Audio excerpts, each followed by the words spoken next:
নানা কৌশলে জাতীয় নির্বাচন পেছানোর ষড়যন্ত্র দেখছে বিএনপি। কোনোভাবেই আগে মানা হবে না গণভোট, সিদ্ধান্ত নেয়ার দায়িত্ব দলগুলোকে দেওয়ার সমালোচনা। নভেম্বরে গণভোট ঠেকাতে দেশি বিদেশি চক্রান্তের অভিযোগ জামায়াতের। 5 দাবিতে যমুনায় 8 দলের স্মারকলিপি, দলগুলোর ঐক্য না হলে সিদ্ধান্ত নেবে সরকার। জাতীয় নির্বাচনের জন্য এনসিপির মনোনয়ন ফর্ম বিক্রি শুরু, দাম 10,000 টাকা। সনদ বাস্তবায়নের পক্ষে থাকলে বিএনপি কিংবা জামায়াতের সঙ্গে জোট করার ইঙ্গিত। এবং বাড়তি ট্যারিফের অসন্তোষ নিরসনে অবশেষে উদ্যোগ চট্টগ্রাম বন্দর কর্তৃপক্ষের। সব পক্ষের সঙ্গে বসবেন উপদেষ্টা। 21টি বেসরকারি অফটক মালিকদের সংগঠনকেও তলব।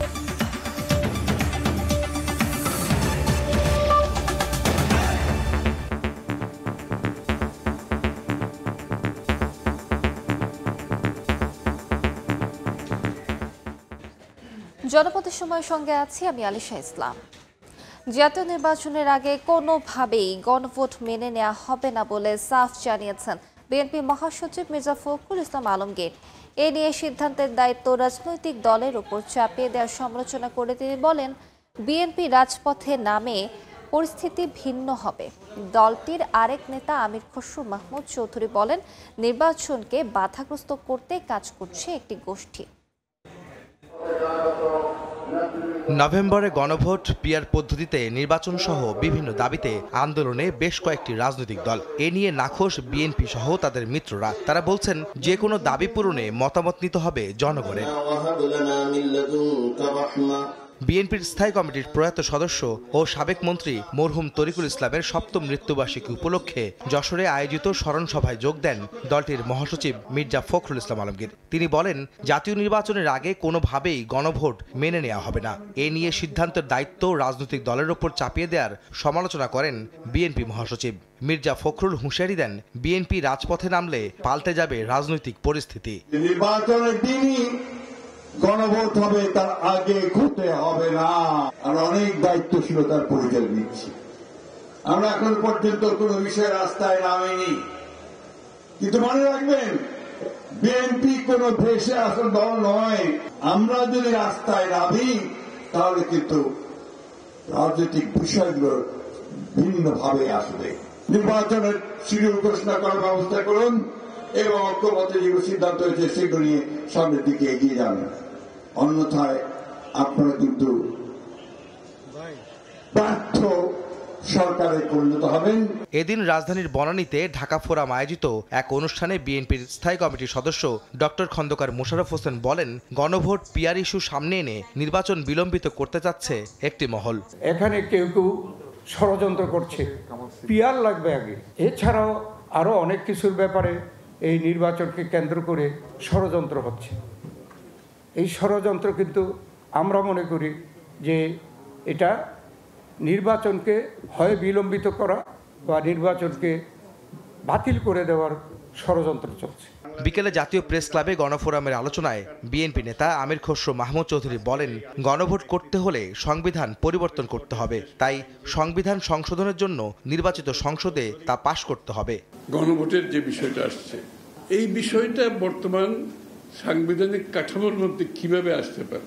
আপনি যদি গণভোট করতে হয় তাহলে এই সংবিধান পরিবর্তন করে গণভোটের প্রভিশন আগে আনতে হবে।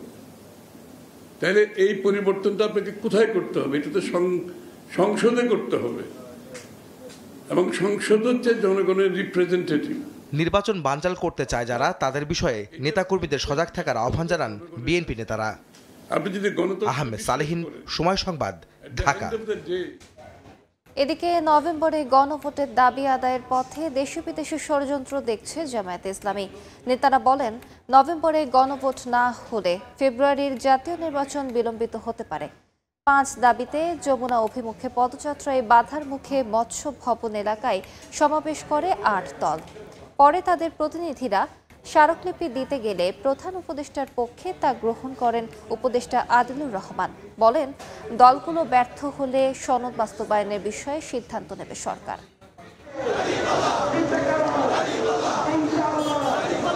মতিঝিল বিজয়নগর, গুলিস্তান সহ রাজধানীর বিভিন্ন এলাকা থেকে মিছিল নিয়ে পল্টন মোড়ে জড়ো হন জামায়াত ইসলামী আন্দোলন, খেলাফত মজলিস সহ ৮ দলের নেতাকর্মীরা। অভিন্ন দাবিতে প্রধান উপদেষ্টা বরাবর স্মারকলিপি দেওয়ার কর্মসূচির অংশ হিসেবে পল্টন মোড়ে সমাবেশ করেন। জাতীয় নির্বাচনের আগে হতে হবে। নভেম্বরেই গণভোট দাবি করে নেতারা বলেন, জুলাইয়ের চেতনা সমুন্নত রাখতে হলে জাতীয় নির্বাচনের আগে গণভোটের বিকল্প নেই। গণভোট ঠেকাতে ষড়যন্ত্র চলছে অভিযোগ করে তারা বলেন, দলগুলোর মধ্যে আলোচনায় বিএনপি এবং সরকারকেও সক্রিয় ভূমিকা রাখতে হবে। দাবি আদায়ের পথে অনেক ষড়যন্ত্র, দেশি বিদেশি নানান চক্র এখন সক্রিয় হয়ে উঠেছে। প্রয়োজনে নির্বাচন ফেব্রুয়ারিতে হবে না, আরো 2 মাস পরে হবে, কিন্তু গণভোট ছাড়া বাংলাদেশে নির্বাচন হবে না। জাতীয় নির্বাচনের তফসিল ঘোষণার পরেও গণভোট করতে আইনি কোনো বাধা নাই। সুতরাং সময় আছে, আরো 15 দিন ক্ষেপণ করবেন, সময় থাকবে। আরো 15 দিন ক্ষেপণ করবেন, সময় থাকবে। আরো ক্ষেপণ করবেন, সময় নতুন ভাবে বের হবে। নো হাঙ্কি পাঙ্কি, সোজা সোজা গণভোট আগে দেন, অসুবিধা কি? সোজা আঙ্গুলে যদি ঘি না ওঠে, আঙ্গুল বাঁকা করব। ঘি আমাদের লাগবেই। পরে স্মারকলিপি দিতে পল্টন মোড় থেকে গণমিছিল নিয়ে ৮ দলের নেতাকর্মীরা যমুনা অভিমুখে রওনা হন। মিছিলটি মৎস্য ভবনের সামনে এলে আটকে দেয় পুলিশ। সেখান থেকে ৮ দলের শীর্ষ নেতারা প্রধান উপদেষ্টা বরাবর স্মারকলিপি দিতে যমুনায় যান। প্রধান উপদেষ্টার পক্ষে স্মারকলিপি গ্রহণ করেন শিল্প উপদেষ্টা আদিলুর রহমান। বলেন, দলগুলো ব্যর্থ হলে সনদ বাস্তবায়নের বিষয়ে সিদ্ধান্ত নেবে সরকার। আপনাদের দিক থেকে কি প্রস্তাব আসছে বা আসবে সেটার অপেক্ষায় আছি। এরপরে আমরা আমাদের অ্যাক্ট করা শুরু করব। পরে মৎস্য ভবন মোড়ে অপেক্ষারত নেতাকর্মীদের উদ্দেশ্যে জামায়াত সেক্রেটারি মিয়া গোলাম পরোয়ার জানান, তাদের দাবিগুলো সরকারকে পরিপূর্ণভাবে উপস্থাপন করেছে ৮ দল। 11 তারিখে রাজধানী ঢাকার চিত্র ভিন্ন হবে ইনশাআল্লাহ। শফিক মুন্সি, সময় সংবাদ, ঢাকা। জাতীয় নির্বাচনের জন্য মনোনয়ন ফর্ম বিক্রি শুরু করেছে জাতীয় নাগরিক পার্টি এনসিপি। বিকেলে রাজধানীর বাংলা মোটরে দলের কেন্দ্রীয় কার্যালয়ে ফর্ম বিক্রির ঘোষণা দেন দলের জ্যেষ্ঠ যুগ্ম সদস্য সচিব তাসনিম জারা। জানান, সশরীরে কিংবা অনলাইনে 10,000 টাকা মূল্যে আজ থেকেই সংগ্রহ করা যাবে ফর্ম। সংবাদ সম্মেলনে দলটির মুখ্য সমন্বয়ক নাসিরুদ্দিন পাটোয়ারি বলেন, সংস্কার বাস্তবায়নের পক্ষে থাকতে বিএনপি অথবা জামায়াত যে কারো সঙ্গেই জোট করা সম্ভব। জুলাই সনদ ও সংস্কার বাস্তবায়নে 9 দলীয় রাজনৈতিক জোট হওয়ার সম্ভাবনার কথাও জানান এনসিপির মুখ্য সমন্বয়ক।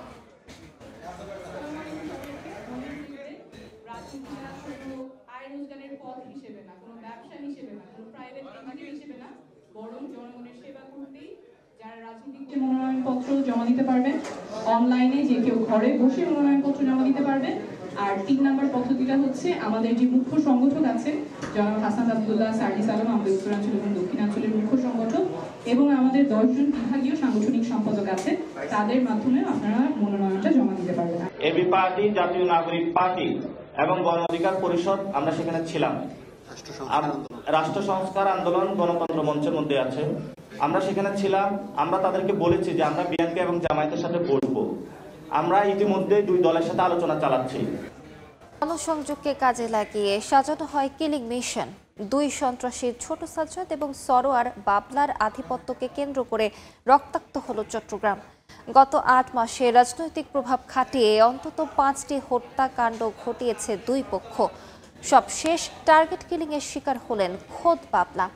জেলে বসেই পুরো পরিকল্পনা করে ছোট সাজ্জাদ। তবে এখনও এই ঘটনায় কোনো মামলা হয়নি। আর এসব হত্যাকাণ্ডকে নির্বাচন বানচালের ষড়যন্ত্র হিসেবে দেখছে বিএনপি। অনুসারীরা নগরীর বায়েজিদে বিএনপির গণসংযোগকে কাজে লাগিয়ে সাজানো হয় এই টার্গেট কিলিং মিশন। বিদেশে পলাতক বড় সাজ্জাদের অনুসারী ছিল ছোট সাজ্জাদ ও বাবলা। নগরীর বায়েজিদের 5 লাইশ ও চাঁদগাঁও এলাকায় আলাদা সাম্রাজ্য গড়ে তোলেন তারা। আধিপত্য বিস্তারে 2015 সালে জামিনে বের হয়ে আলাদা বলয় গড়ে তোলে বাবলা। এরপর থেকে শুরু হয় দুজনের বিরোধ। স্বজনদের দাবি, ছোট সাজ্জাদই তাকে হত্যা করেছে।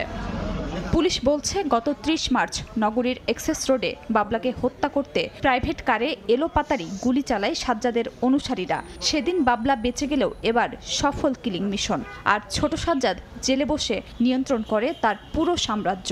রাজনৈতিক ছত্রছায়ায় গত ৮ মাসে অন্তত ৫টি হত্যাকাণ্ডের ঘটনা ঘটিয়েছে দুই গ্রুপ। জেলের ভিতরে আছে ছোট সাজ্জাদ, সে এই জেলের ভিতর থেকে তার লোকদেরকে দিয়ে এরকম একটা কাজ করিয়েছে কিনা সেই দিকটাও আমরা ওপেন রাখছি। এছাড়াও আরও কতগুলো ডাইমেনশন আছে, সেগুলো নিয়ে আমরা কাজ করতেছি। এদিকে বিএনপির জনসংযোগে চট্টগ্রাম ৮ আসনের প্রার্থী এরশাদ উল্লাহ গুলিবিদ্ধ হওয়ার প্রতিবাদে বিভিন্ন কর্মসূচি পালন করছে দলটি। নেতারা জানান, অনাকাঙ্ক্ষিত ঘটনা নির্বাচন বানচালের ষড়যন্ত্র। যারা নির্বাচনকে বাধাগ্রস্ত চায়, নির্বাচনকে বিলম্বিত করতে চায়, এখানে তাদের কোনো অন্যভাবে এটাকে তাদের দুটি দলের মধ্যে যে বিভেদ, সেটাকে কেউ ব্যবহার করতে চাচ্ছে কিনা, এই কথাগুলো উঠে আসছে কিনা জনগণের মনে। বাবলার মরদেহ এখনও হাসপাতালের মর্গে রাখা আছে। সময় সংবাদ, চট্টগ্রাম। নারায়ণগঞ্জে অবৈধ গ্যাস সংযোগের ছড়াছড়ি। 3টি চুল কারখানা গুড়িয়ে দেওয়া সহ 2 শতাধিক আবাসিক সংযোগ বিচ্ছিন্ন করা হয়েছে। অন্যদিকে আশুলিয়ায় 600 চুলা জব্দ করা হয়েছে। উচ্ছেদ করা হয়েছে বিপুল পরিমাণ সরবরাহ পাইপ। এক্সকেভেটর দিয়ে একের পর এক গুড়িয়ে দেওয়া হয় 3টি চুন কারখানা। বিচ্ছিন্ন করা হয় অবৈধভাবে গ্যাস সংযোগ। বৃহস্পতিবার সকালে নারায়ণগঞ্জের সোনারগাঁয়ে অবৈধ সংযোগ বিচ্ছিন্ন করতে পিরোজপুর ও ঝাউচর এলাকায় 4টি স্থানে চলে অভিযান। নেতৃত্ব দেন নির্বাহী ম্যাজিস্ট্রেট নাজমুল হুদা। এ সময় 7টি ভাট্টি গুড়িয়ে দেওয়া সহ জব্দ করা হয় অবৈধ 1300 ফুট পাইপ, 33টি বার্নার ও প্রায় অর্ধশত রাইজার। পরে 200 অবৈধ আবাসিক গ্যাস সংযোগও বিচ্ছিন্ন করে তিতাস কর্তৃপক্ষ। অন্যদিকে আশুলিয়ায় বিভিন্ন এলাকায় প্রায় 3 কিলোমিটার অবৈধ সরবরাহ পাইপ উচ্ছেদ করা হয়। সংযোগ বিচ্ছিন্ন করে জব্দ করা হয় 6 শতাধিক চুলা। অভিযানের সময় স্থানীয়দের বাধার মুখে পড়ে তিতাস গ্যাস ট্রান্সমিশন অ্যান্ড ডিস্ট্রিবিউশনের কর্মকর্তারা। খবর পেয়ে পরিস্থিতি নিয়ন্ত্রণে আনে পুলিশ। তানজিনা তাসনিম, সময় সংবাদ। জনপদের সময় আরো থাকছে। পানি ট্যাঙ্কে লুকিয়েও হয়নি শেষ রক্ষা। গাজীপুরের শ্রীপুরে বাড়িতে যৌথ বাহিনীর অভিযান, দেশি বিদেশি অস্ত্রসহ গ্রেফতার 7। চট্টগ্রাম বন্দরের বাড়তি ট্যারিফ নিয়ে ব্যবসায়ীদের অসন্তোষ নিরসনে অবশেষে আলোচনায় বসতে যাচ্ছেন নৌ পরিবহন উপদেষ্টা। 10 নভেম্বর বন্দর ব্যবহারকারী সব পক্ষের সঙ্গে বৈঠকের আয়োজন করেছে বন্দর কর্তৃপক্ষ। একই সঙ্গে আলোচনা ছাড়াই ভাড়া বাড়ানো 21টি বেসরকারি অফডক মালিকদের সংগঠন বিগটাকে তলব করেছে মন্ত্রণালয়। বিদেশি কনসালটেন্ট প্রতিষ্ঠানের সুপারিশ অনুযায়ী নতুন ট্যারিফ কাঠামো বাস্তবায়নের 1 মাসেরও কম সময়ের মধ্যে পর্যালোচনা সভায় বসতে হচ্ছে চট্টগ্রাম বন্দরকে। দীর্ঘ 39 বছর পর চট্টগ্রাম বন্দর ট্যারিফ বাড়ালো, তা ছিল নিয়মের চেয়ে অনেক বেশি। এমনকি অভিযোগ রয়েছে আলোচনা ছাড়াই বন্দরের একক সিদ্ধান্তে বেড়েছে এই tariff. I am a stakeholder, আমার সাথে আপনি কথা বলেন, আপনি বলবেন আমাকে 20% মারতে হবে, আমি বলবো যে আপনাকে লজিক দিয়ে বোঝাবো যে আমি সাস্টেন করতে পারবো, আপনি 5 অথবা 10 বাড়ান, 2 ইয়ার্স পর আবার বাড়ান। That's how you suppose to do it. প্রতি কেজি আমদানি পণ্যে মাত্র 12 পয়সা করে ট্যারিফ বেড়েছে বলে বন্দর দাবি করলো। প্রকৃত অর্থে বেড়েছে 41 থেকে 60%। এ নিয়ে ব্যবসায়ীদের পক্ষ থেকে কঠোর আপত্তি ওঠায় ক্ষোভ প্রশমনে 10 নভেম্বর চট্টগ্রাম বন্দর ভবনে স্টেক হোল্ডারদের সঙ্গে আলোচনায় বসবেন নৌ পরিবহন উপদেষ্টা। চট্টগ্রাম বন্দরের বিভিন্ন প্রোগ্রামের পাশাপাশি সেদিন বিকালে উনি স্টেক হোল্ডারদের সাথে একটা সভায় মিলিত হবেন। সেখানে পোর্ট চার্জেস, ট্যারিফ এ সকল বিষয়ে দিয়ে আলোচনা হবে।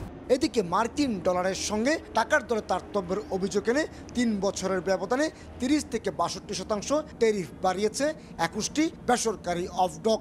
এই অবস্থায় 9 নভেম্বর নৌ পরিবহন মন্ত্রণালয়ের সচিবের সভাপতিত্বে আয়োজিত সভায় বিগডাকে অভিযোগের জবাব দিতে বলা হয়েছে। যারা স্টেক হোল্ডার তারা মনে করছেন যে আমাদের এই ব্যয় বৃদ্ধিটা অনুমোদনহীন, তাই ওনারা নৌ পরিবহন মন্ত্রণালয়ে অভিযোগ করেছেন এবং সেই অভিযোগের প্রেক্ষিতেই আগামী 9 তারিখে একটা সভা ডেকেছেন। 1 মাস পিছিয়ে 15 অক্টোবর থেকে চট্টগ্রাম বন্দর এবং 1 সেপ্টেম্বর থেকে 21টি বেসরকারি অফডক নতুন ট্যারিফ সিস্টেম কার্যকর করেছে। কমল দে, সময় সংবাদ, চট্টগ্রাম। গাজীপুরের শ্রীপুরে অভিযান চালিয়ে অস্ত্রসহ 7 জনকে গ্রেফতার করেছেন যৌথ বাহিনী।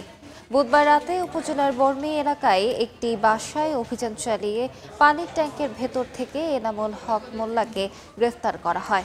এ সময় আশপাশের বাড়িঘরে অভিযান চালিয়ে আরও 6 জনকে গ্রেফতার করে যৌথ বাহিনী। এ সময় তাদের কাছ থেকে 2টি পিস্তল, ম্যাগাজিন, গুলি, ওয়াকিটকি ও দেশীয় অস্ত্র জব্দ করা হয়। দেখছেন জনপথের সময়।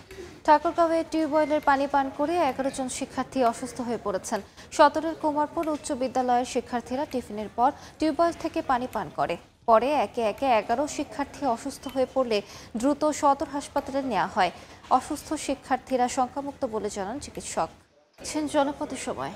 এবার বিড়ালের বিদেশ যাত্রার ব্যতিক্রমী খবর। মুন্সিগঞ্জ থেকে প্রথমবারের মতো পোষা বিড়াল গেল ইতালি। বিদেশ যাত্রায় পাসপোর্ট, এনওসি, ট্রানজিট নেয়া, দেশের বিমানবন্দরের অনুমতি সহ নানা ঝক্কি ঝামেলা শেষে বিমানে উঠতে যাচ্ছে ক্যান্ডি নামের বিড়ালটি। আরও জানাচ্ছেন নাসির উদ্দিন উজ্জ্বল, ছবি তুলেছেন আবু সাইদ। মুন্সিগঞ্জ থেকে প্রথমবারের মতো একটি পোষা বিড়াল ইতালি যাচ্ছে। বিড়ালটিকে বিমানে বহনের জন্য বিশেষ খাঁচা সহ যাবতীয় ব্যয় প্রায় লাখ টাকা। এই টাকা খরচ ছাড়াও বিড়ালের পাসপোর্ট, সরকারি এনওসি, ট্রানজিট নেয়া, দেশের বিমানবন্দরের অনুমতি, নানা রকমের ঝক্কি ঝামেলা শেষে বিমানে উঠতে যাচ্ছে ক্যান্ডি নামের বিড়ালটি। শুধু আমার একদিন আপনার প্রাণী সম্পদ মন্ত্রণালয় যেতে হয়েছে, ওখান থেকে এনওসিটা আনাচ্ছে, তারপর নিয়ে আসছি। নিয়ে আসার পরে আমাকে এয়ারপোর্ট থেকেই দিয়ে দিছে, পারমিশন দিয়ে দিছে, ওনারা মেল দিয়ে দিছে, বলছে যে আমরা পারমিশন পেয়েছি দোহার এয়ারপোর্ট থেকে এবং রোম এয়ারপোর্ট থেকে, আমার মানে কনফার্ম নিতে পারবো। কাতার এয়ারওয়েজে $350 পে করতে লাগবে যদি ওর ওজন 30 কেজি থেকে নিচে হয়, আর যদি 30 কেজির উপরে হয়ে যায় এই বক্সটা সহ, সেহেতু আমাদের $600 পে করতে হবে। জেলা প্রাণী সম্পদ কর্মকর্তা জানিয়েছেন, তার কার্যালয়ের তথ্য মতে প্রথমবারের মতো মুন্সিগঞ্জ থেকে পোষা বিড়াল ভিন দেশে যাচ্ছে। Health certificate, deworming certificate, vaccination certificate এবং মাইক্রোচিপিং, এই 4টা কাজ আমরা করে দিয়ে থাকি। 6 কেজি ওজনের এই ক্যান্ডিকে নিতে বিমান ভাড়া দিতে হচ্ছে $350। মুন্সিগঞ্জের মানিকপুর থেকে নাসির উদ্দিন উজ্জ্বল, সময় সংবাদ। জনপথের সময় শীর্ষ সংবাদগুলো জানিয়ে দিচ্ছে আরেকবার। নানা কৌশলে জাতীয় নির্বাচন পেছানোর ষড়যন্ত্র দেখছে বিএনপি। কোনোভাবেই আগে মানা হবে না গণভোট, সিদ্ধান্ত নেয়ার দায়িত্ব দলগুলোকে দেওয়ার সমালোচনা। নভেম্বরে গণভোট ঠেকাতে দেশে বিদেশি চক্রান্তের অভিযোগ জামায়াতের। 5 দাবিতে যমুনায় 8 দলের স্মারকলিপি। দলগুলোর ঐক্য না হলে সিদ্ধান্ত নেবে সরকার। এবং জাতীয় নির্বাচনের জন্য এনসিপির মনোনয়ন ফর্ম বিক্রি শুরু, দাম 10,000 টাকা। সনদ বাস্তবায়নের পক্ষে থাকলে বিএনপি কিংবা জামায়াতের সঙ্গে জোট করার ইঙ্গিত।